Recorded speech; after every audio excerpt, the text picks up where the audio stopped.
Hello everyone, welcome back to Mr. TechFox. Today in this video, I'm going to show you how you can permanently delete your Instagram account. If it helps, please consider subscribing to this channel. Your one subscription motivates me a lot.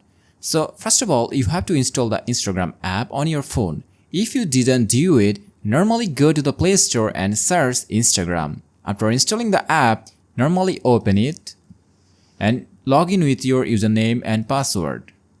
And you will see an interface like this. Now, normally click on the bottom right corner, and here you will get a 3 bar on the top right corner. Click on it, and here you will get another option, Account Center.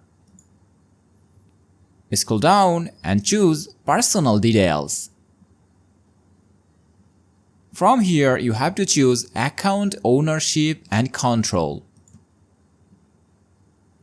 Choose Deactivation or Deletion.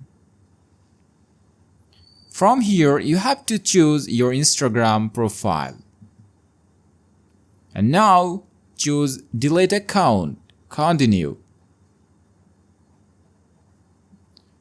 Choose a region and continue. Continue again. Scroll down and continue. Now provide your password. Continue. And finally, click on this Delete Account. And if you follow all of the steps, your account is going to be deleted permanently after 30 days. So that's all about today's video. Now you know how to delete an Instagram account permanently. Thanks for watching. Allah Hafiz.